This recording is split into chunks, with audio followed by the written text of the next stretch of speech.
Hello everyone, my name is Sarah Cahill and welcome back to my channel. I have been away for a hot minute, procrastinating, not doing any work, not really bothered to do the filming, but something very important has come up. I got mail. A couple of weeks ago, Lindsay Puckett, you all know Lindsay Puckett, did an art giveaway on her Instagram. And I won one of the copies, which I'm super excited about. I have been following Lindsay's journey in querying and, getting an agent and getting a publishing deal and, everything that has had to do with her debut book, The Glass Witch, which comes out on the 18th of October this year. I already went and pre-ordered my copy in January, but now I get to get my hands on it a little bit earlier and I'm so excited. So thank you, Lindsay, for doing the giveaway.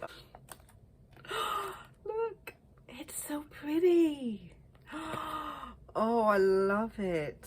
So an ARC is an advanced reader copy that authors or publishing houses also, I think, will send out to various different people before the actual publishing date. They've usually got stuff on the top like it's an uncorrected proof. This is not for resale, obviously. But this is not 100% how the book is going to be formatted when it is on sale in October. There might be some mistakes, there might be some, funny little typos or things in it. This is mainly for people to pre-read and pre-review before the actual book comes out. I have never read an ARC in my entire life, so I'm very excited that this is going to be my very first one. So cute. Oh, and gifts. It comes with this cute little sticker. I'll have to find somewhere to put that. And then there's a little letter inside as well. I want to read part of this letter out loud. I'm going to read part of this letter out loud because I think it's beautifully written. When I was a kid, girls who looked like me didn't get to be main characters in stories. Chubby girls didn't go on adventures or slay the dragon, and they most certainly didn't wear pageant tiaras. In fact, the only fat girls I saw in media were the mean girls or the comic reliefs. I cannot convey the harm that did to me and millions of girls like me, harm I'm still unpacking to this day. So I wrote this book for my 12-year-old self, a girl who was complicated, brooding, self-conscious, angry about how the world treated her, but was also loyal and brave and driven and passionate. A girl who could be morally complex, who had space to mess up again and again and grow and learn from her mistakes. And all this, even while being chubby. It's almost as if chubby girls could make just as complex of characters as others have been allowed to be. Who would have known? If reading this book can make a difference in at least one child's life, whether that being seeing their body types positively represented, learning how to treat those different than them, or even just an escape from reality for a small while, then I have done my job. If there is one reason to write a book, it is for yourself and for the representation a lot of people sorely need. So excited. Now, The Glass Witch is a story about Adelaide Good, who is the weakest witch in her family for centuries. And she gets stuck for 3 months in a place called Cranberry Hollow, where her mother is trying to force her to compete in a Halloween pageant. But Adelaide is having none of that.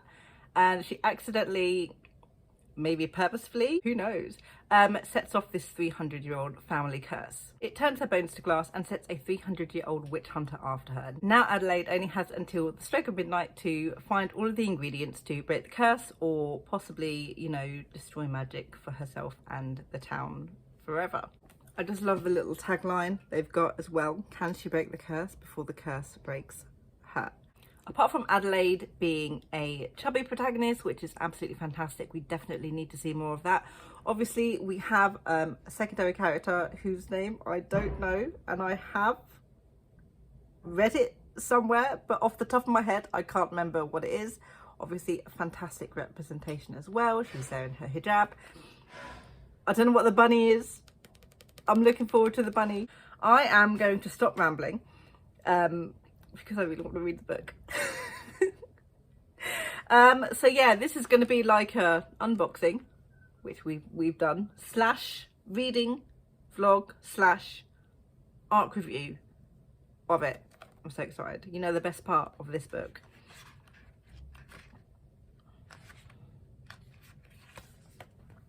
It's signed. You are the magic. I love it. Absolutely love it. Let's get started with this annoying music playing outside the back of my house with all these builders in it. Okay, it's in first person. I think I knew this was in first person. I don't like first person. Not like I won't not read a book if it's in first person. I just don't always tend to vibe with first person. I prefer third person. First person always reads a little weird to me, but this also helps me realize if I enjoy a book or not.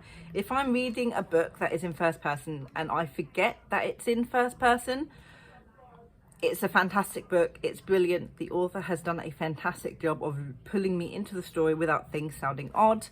The last middle grade book I read, Amari and the Night Brothers, is also in first person. Absolutely enjoyed that book. Fantastic. I forgot I was reading in first person, which is a sign of a good book for me. So that is how I will be, not how I will decide if it is a good book. It's a good indicator that I enjoy the book if I am sucked into the first person vibes. So I need to put some music on because I can't pay attention with these stupid builders outside drilling wherever the heck they're drilling.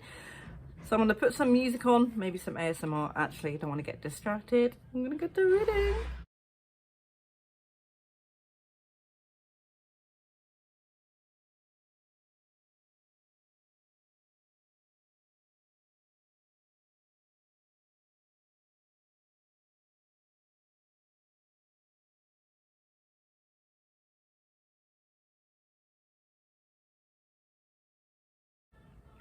Okay, immediately, just finished the first chapter. I love Adelaide's voice. She's very sarcastic, very snarky to like everything. I feel there's a little self-depreciation in the way that she speaks about obviously having a lack of magic or, you know, disliking or being uncomfortable with the way that she looks, which I think is really, which I feel is very relatable, not only to, you know, the young preteens who this book is focused for, but also to those who have grown up and remember feeling and thinking that way about themselves. And it's got some great humour in it as well. I smiled multiple times reading this, mostly through references that I got obviously growing up in the 90s and things like that. There's one particular line which I'm just looking at now and I'm smiling about it because I just think it's absolutely funny coming from someone who lived in the 90s, and I know that sometimes like when I mention something from the 90s and then you get, you know, the younger people nowadays like, what's that? Who's that? And you're like, oh my god, did you not? I haven't had this much fun reading a book in quite a while. Yay. Let's continue.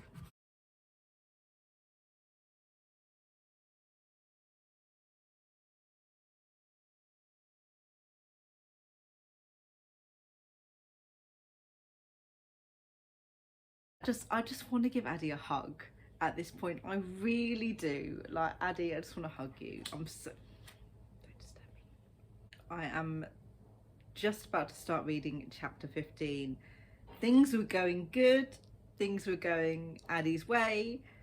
Things are now not going Addie's way. Love it. I want to see what she does next to fix everything. I don't want to be finished reading, but I am finished reading. Usually when I do reading vlogs, I talk a lot more through what is going on in my head as I'm reading the book. Things that I pick up on, things that I like, things that I don't like. I didn't really do that with The Glass Witch. Partly because obviously I don't want to give too much of the story away like I tend to do with books that have already been released that I do reading vlogs for. But also because I was just so invested in reading the story and seeing what was going to happen, I didn't want to stop reading to talk to the camera. Despite it being in first person, I immediately was drawn into Addie's voice, and you know, that sort of really helped me get pulled into the story, and there wasn't really anything regarding the first person voice that took me out of it like it occasionally does. Onto the actual review portion of the video. This is not going to contain any spoilers for the story whatsoever. Everything I'm going to talk about is on the back of the book.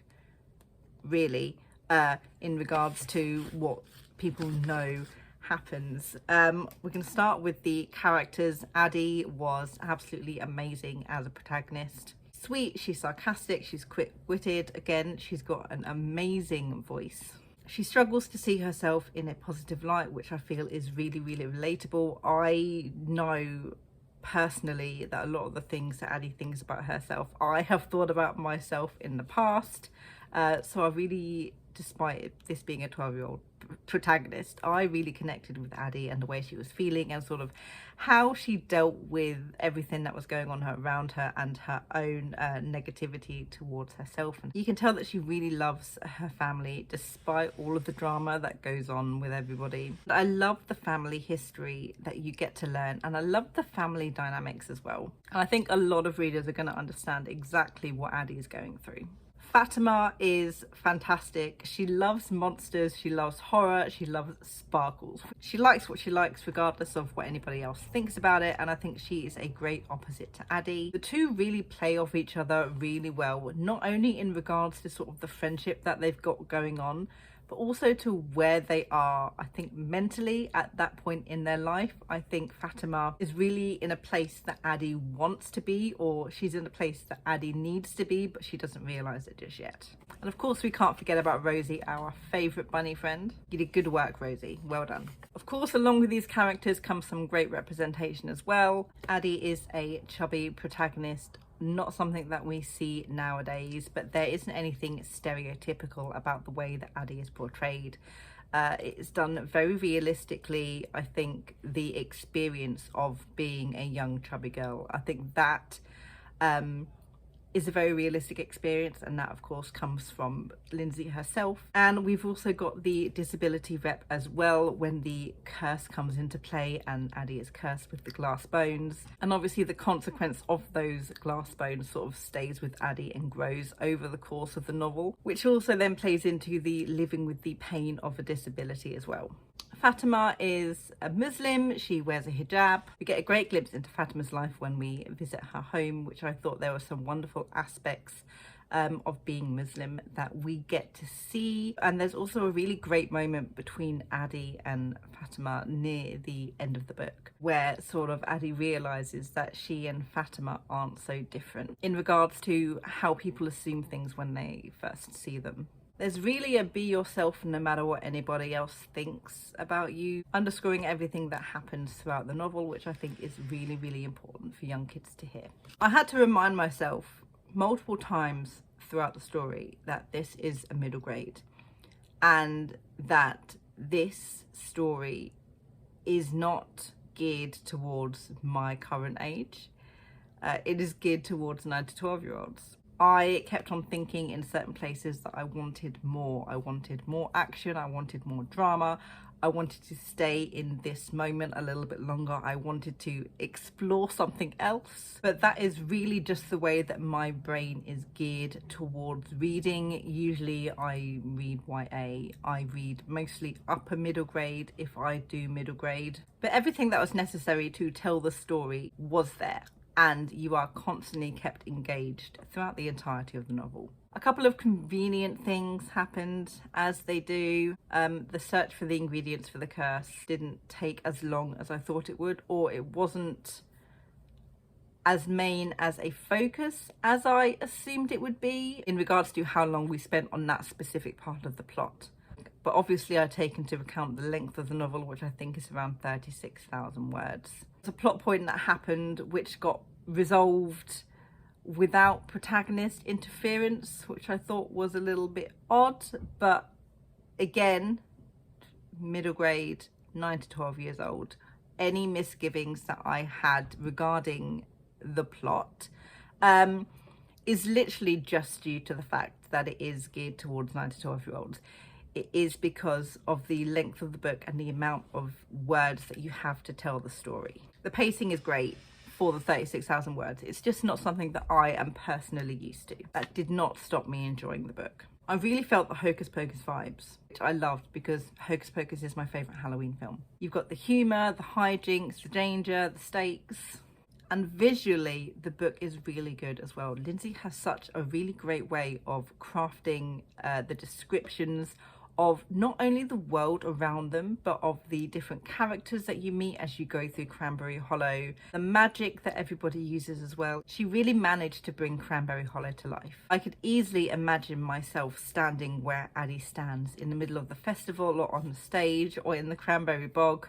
And obviously having that scenery, that atmosphere around you really helps keep you engaged. I loved experiencing Addie's journey from feeling down about herself and her looks and her potential, to thinking that she's not good enough for her family, to realising that she was always good enough. She just needed to be able to see it. All in all, I really, really enjoyed reading The Glass Witch. I really wish it wasn't over so soon. But I'm so happy I got to read it, and I'm very, very excited to give this to my kids, 11, 9, and 7, to see what they think, because they are really, really picky readers, like seriously. And I want to see if they enjoyed this as much as I did. I have a really weird rating system for books. I don't do stars. I think stars have too much of a wide range of, this is what 1 star means, this is what 2 star means, this is what 3 star means. And obviously book reviews and how you feel about a book are all very personal. So I have a 4-point rating system instead, from bottom to top. Time I'll never get back, not bothered for the sequel. I'll read the sequel eventually. I need the sequel yesterday. And yes, I understand that not all books have sequels, but that sort of explains my excitement and my state of mind after reading a book. At this particular second in time, literally not even 15-20 minutes after finishing reading the book, if I knew there was going to be a sequel, I would need the sequel yesterday, because I would love to read more about Addie and Fatima, and I would love to explore more of the magical world of Cranberry Hollow. Lindsay, you did good. I'm very, very excited to read what comes next. That's everything for this video. I hope you enjoyed the British ramble. I do that too much. Thank you guys so much for watching, and I'll see you in my next video, whenever that happens.